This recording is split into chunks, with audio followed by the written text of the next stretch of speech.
Recce केली मग बुरखा घालून आत शिरले. नवी मुंबईत दिवसाढवळ्या सशस्त्र दरोडा. बुरखा घातलेल्या 3 दरोडेखोरांनी ज्वेलर्सचे दुकान दिवसाढवळ्या लुटले. घटना सीसीटीव्हीत कैद. नवी मुंबईतील सीवूड्समधील ज्वेलरीचे दुकान बुरखाधारी दरोडेखोरांनी दिवसाढवळ्या लुटले. ही घटना सीसीटीव्ही कॅमेऱ्यात कैद झाली आहे. या प्रकरणी NIR पोलीस ठाण्याचे पोलीस अधिक तपास करीत आहेत.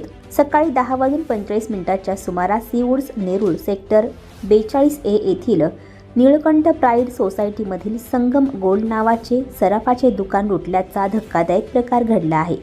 बुरखा घातलेले 3 पुरुष सोनं घेण्याचा बहाणा करून संगम गोल्ड दुकानात शिरले.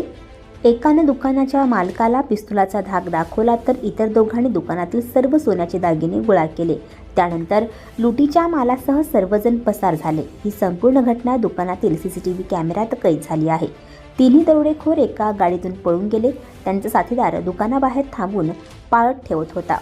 दिवसाढवळ्या सोनाराचं दुकान लुटणाऱ्या 4 अज्ञात आरोपींवर भारतीय न्याय संहिताच्या संबंधित कलमानुसार दरोडा तसेच मृत्यू किंवा गंभीर दुखापत करण्याच्या प्रयत्नासह दरोडा किंवा दरोडेखोरीच्या गुन्ह्यासाठी आणि भारतीय शस्त्र कायदा अंतर्गत गुन्हा दाखल करण्यात आला आहे. या दरोडेखोरांचा शोध घेण्यासाठी डिटेक्शन शाखेची 4 पोलीस पथके आणि गुन्हे शाखेच्या 4ही युनिट्सची प्रत्येकी 1 पथके तयार करण्यात आली आहे. दरोडेखोर पळून गेलेल्या गाडीचा माग काढण्यासाठी रस्त्यावरील सीसीटीव्ही फुटेज तपासले जात आहेत. सीसीटीव्ही फुटेजमधून गाडीचा नोंदणी क्रमांक मिळाला आहे अशी माहिती ACP झोन 2 मयूर भुजबळ यांनी दिली आहे. या चोरी प्रकरणी NRI पोस्टल पोलीस ठाण्यात गुन्हा दाखल करण्यात आला आहे. सोनाराच्या दुकानावर दरोडा टाकून दरोडेखोरांनी तब्बल 250 ग्रॅम सोन्याचे दागिने लुटले. त्यांची किंमत अंदाजे 25 लाख रुपये आहे.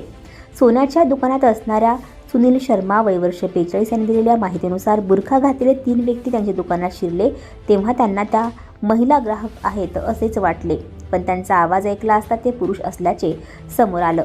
ते तिघेही हिंदीमध्ये बोलत होते. त्यांचे चेहरे बुरख्याने झाकलेले असल्याने त्यांची ओळख पटू शकली नाही. त्यापैकी एकाने सुनील शर्मा यांच्यावर पिस्तूल रोखले. आरडाओरड केल्यास जीवे मारण्याची धमकी दिली.